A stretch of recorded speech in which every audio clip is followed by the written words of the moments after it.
Assalamualaikum warahmatullahi wabarakatuh. Semua pelajar, kita jumpa lagi. Okay, untuk biologi tingkatan 5, okay, tajuk seterusnya okay, untuk bab 3 iaitu koordinasi dan gerak balas. Okay, pelajar, untuk tajuk ini, perkara pertama yang kita mesti tahu ialah apakah yang dimaksudkan dengan gerak balas. Okay, apa dia gerak balas? Gerak balas ialah tindakan tubuh terhadap suatu rangsangan. Okey, terhadap apa? Terhadap suatu rangsangan. Rangsangan kita boleh bahagikan kepada dua jenis rangsangan. Yang pertama ialah rangsangan dalam, yang kedua ialah rangsangan luar. Apakah dia rangsangan dalam?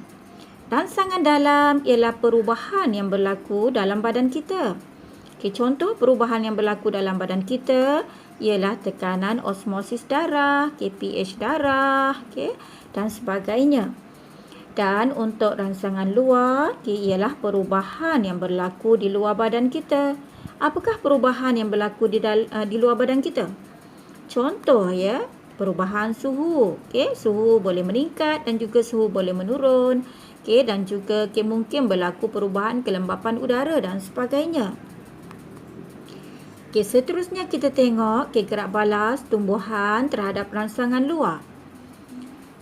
Gerak balas tumbuhan terhadap rangsangan luar. Kita tengok jenis gerak balas. Pertama ialah gerak balas nasti. Yang dimaksudkan dengan gerak balas nasti ialah gerak balas sebahagian tumbuhan, sebahagian tumbuhan terhadap rangsangan. Contohnya ialah Mimosa pudica. Mimosa pudica ataupun pokok semalu, apabila kita sentuh pokok semalu, yang akan memberi gerak balas hanya bahagian daun, iaitu daunnya akan tertutup. Manakala bahagian lain pokok semalu tidak memberi gerak balas. Yang kedua ialah gerak balas tropisma. Gerak balas tropisma ialah gerak balas pertumbuhan pada hujung pucuk ataupun akar ke arah. Lihat kat sini, ke arah atau menjauhi cahaya. Cahaya ini adalah rangsangan. Bermakna gerak balas tropisma bergantung kepada arah rangsangan. Sekiranya kita tengok tumbuhan ini, iaitu pucuk tumbuhan, ini pokok yang telah dibaringkan, dibaringkan pasunya, didapati bahawa pucuk akan memberi gerak balas terhadap rangsangan kat sini, iaitu rangsangan cahaya. Maknanya gerak balasnya bergantung kepada arah mana cahaya itu datang. Seterusnya pelajar, kita tengok gerak balas organisma unisel, iaitu pergerakan taksis. Apakah pergerakan taksis? Pergerakan taksis ialah gerak balas keseluruhan badan organisma pelajar terhadap rangsangan. Contoh di sini ialah Euglena dan juga Paramecium. Contoh Euglena, di mana Euglena akan berenang ke arah cahaya. Bermakna keseluruhan badan Euglena ini akan bergerak ke arah cahaya. Itu kita namakan dia sebagai pergerakan taksis. Seterusnya pelajar, kita lihat laluan maklumat akibat daripada wujudnya rangsangan. Yang pertama, rangsangan akan dikesan oleh reseptor. Reseptor akan mencetuskan impuls melalui laluan aferen ataupun neuron aferen ke pusat integrasi. Pusat integrasi di sini ialah otak, otak dan saraf tunjang. Jadi pusat integrasi seterusnya, impuls daripada pusat integrasi ini akan dihantar ke efektor melalui laluan eferen ataupun neuron eferen. Neuron eferen, dan seterusnya efektor akan menghasilkan gerak balas. Efektor akan menghasilkan gerak balas. Okey pelajar, kita lihat lebih lanjut. Ini adalah contoh contoh cikgu beri untuk menerangkan laluan impuls. Sekarang ini kita lihat apa berlaku kepada anak monyet ini. Berlaku sentuhan sentuhan pada kulit anak monyet ini. Maka deria ataupun reseptor sentuhan yang terdapat di kulit anak monyet ini akan mengesan. Mengesan apa? Mengesan rangsangan. Rangsangan tadi akan dikesan oleh reseptor dan reseptor akan cetuskan impuls. Impuls tadi akan dihantar melalui neuron aferen ke mana? Ke sistem saraf pusat iaitu ke otak. Otak akan menginterpretasi impuls tadi dan seterusnya impuls akan dihantar daripada otak melalui neuron eferen. Ke mana para pelajar? Ke efektor. Efektor di sini adalah otot. Kalau kita tengok macam mana otot pada bahagian mulutnya ataupun pada bahagian mukanya mula mengecut dan mengendur, akhir sekali terhasillah senyuman di wajah anak monyet ini. So, gerak balasnya ialah anak monyet ini tersenyum. Boleh faham pelajar? Okey, jadi kita tengok seterusnya. Kita lihat tajuk seterusnya iaitu koordinasi. Apa dia koordinasi? Koordinasi ialah proses yang melibatkan reseptor. Melibatkan reseptor untuk apa? Untuk mengesan rangsangan dan seterusnya melibatkan efektor untuk menghasilkan gerak balas terhadap rangsangan. Ada dua perkara penting dalam definisi ini. Yang pertama ialah reseptor. Mesti melibatkan reseptor dan kita lihat apa penerangan untuk reseptor. Reseptor penting untuk mengesan rangsangan. Manakala seterusnya perkataan kedua yang ada dalam ayat ini ialah efektor.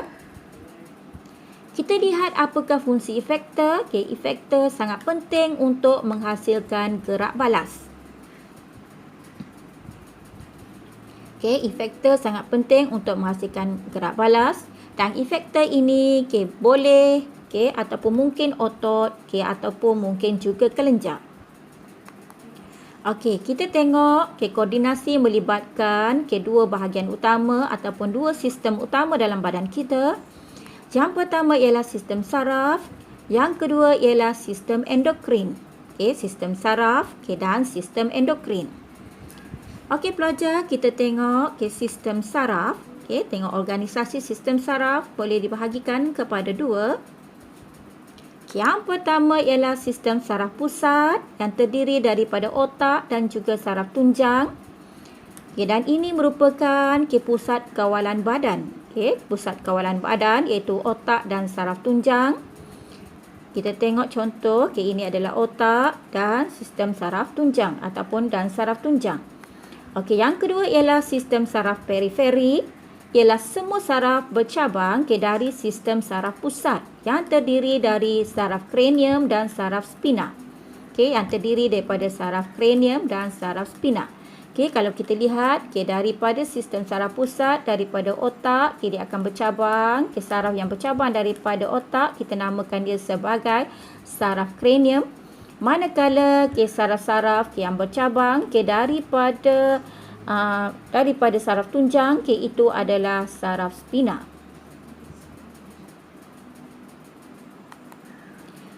Ini gambar ajar untuk menunjukkan sistem saraf periferi pelajar. Seterusnya kita lihat otak. Ini adalah struktur otak kita, boleh dibahagikan kepada tiga bahagian utama. Bahagian yang paling besar ini kita namakan dia sebagai cerebrum. Apakah fungsi cerebrum? Cerebrum sangat penting kerana berfungsi untuk mengawal dan mengkoordinasi aktiviti terkawal pelajar. Aktiviti yang terkawal, contohnya membaca, menulis, melukis, bercakap dan sebagainya. Dan seterusnya kita tengok pula cerebellum. Cerebellum ialah bahagian pada otak kita yang mengkoordinasi pengecutan otot dan mengawal keseimbangan badan. Mengkoordinasi pengecutan otot dan juga untuk mengawal keseimbangan badan. Seterusnya kita lihat medulla oblongata. Medulla oblongata ialah bahagian otak yang mengawal atur tindakan luar kawal. Mengawal atur tindakan luar kawal. Pelajar, ini adalah ringkasan ataupun ini adalah gambar ajar menunjukkan bahagian cerebrum. Bahagian cerebrum yang terlibat dalam tindakan-tindakan terkawal. Okey, ada bahagian-bahagian tertentu terlibat dalam pendengaran, pertuturan, okey, kawasan motor, okey, kawasan deria, okey, dan seterusnya lah. Okey pelajar, okey, ada lagi dua bahagian okey pada otak okey, yang perlu kita tahu. Okey, seterusnya kita tengok okey bahagian tengah otak ini, okey, iaitu okey satu bahagian yang kita namakannya sebagai talamus. Okey, talamus okey ini berfungsi okey untuk menerima maklumat daripada reseptor deria okey dan menghantar ke cerebrum. Okey, menerima maklumat daripada reseptor deria dan menghantarnya ke cerebrum. Okey, satu lagi okey bahagian yang berada di bawah daripada talamus okey iaitu hypothalamus. Okey, iaitu hypothalamus. Okey, di sini kedudukan hypothalamus. Okey, hypothalamus okey adalah satu bahagian yang terdapat pada bahagian tengah otak ini untuk mengawal atur keseimbangan dinamik persekitaran dalam. Okey, mengawal atur keseimbangan dinamik persekitaran dalam. Okey, contohnya ialah tekanan osmosis darah, okey, suhu badan dan juga merupakan pusat kawalan untuk mengesan kita apabila kita merasa dahaga, keletihan, okey, untuk mengesan okey dahaga, keletihan, marah dan sebagainya lah. Okey, dan hypothalamus ini berfungsi bersama-sama dengan kelenjar endokrin ya pelajar. Nanti kita akan belajar dalam tajuk seterusnya. Okey, seterusnya kita tengok okey satu lagi sistem saraf pusat iaitu saraf tunjang. Okey, ini adalah struktur saraf tunjang. Okey, kalau kita lihat struktur saraf tunjang okey terdiri daripada dua jirim utama. Okey, pertama ialah jirim putih, kedua ialah jirim kelabu. Okey, jirim putih okey berada di bahagian luar saraf tunjang, okey manakala jirim kelabu berada di bahagian dalam saraf tunjang. Terbalik ataupun berbeza dengan otak, otak di mana jirim putih berada di bahagian dalam manakala jirim kelabu berada di bahagian luar. Jadi untuk saraf tunjang, jirim putih di bahagian luar, jirim kelabu di bahagian dalam. Dan kalau kita tengok ada dua akar, dua akar yang terlibat yang terdapat pada saraf tunjang. Lihat bahagian atas ini adalah akar dorsal. Nanti kita akan belajar lebih lanjut. Akar dorsal ni menempatkan neuron iaitu neuron afferent.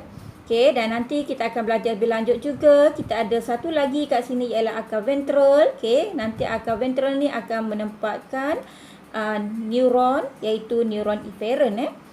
Kemudian bahagian ujung akar dorsal ini kita dapati bahawa ada pembengkakan kat sini ada pembengkakan yang kita namakan bahagian membengkak ini kita namakan dia sebagai ganglion. Kita namakan dia sebagai ganglion akar dorsal. Dan seterusnya kita lihat apakah fungsi saraf tunjang. Saraf tunjang sangat penting kerana saraf tunjang terlibat dalam pengawalan tindakan refleks. Mengawal tindakan refleks. Tindakan refleks juga kita akan belajar dalam tajuk seterusnya. Oleh itu pelajar, untuk pelajaran hari ini, saya berhenti dulu sehingga di sini dan kita akan jumpa lagi untuk tajuk-tajuk yang lebih mendalam lagi bagi bab ini dalam sesi seterusnya. Teruskan mengulang kaji. Pastikan anda mengulang kaji bersungguh-sungguh dari sekarang. Jangan menangguh kerja anda. Teruskan usaha. InsyaAllah A+ biologi untuk anda. Saya sudahi sesi PDPC saya hari ini dengan ucapan Assalamualaikum warahmatullahi wabarakatuh.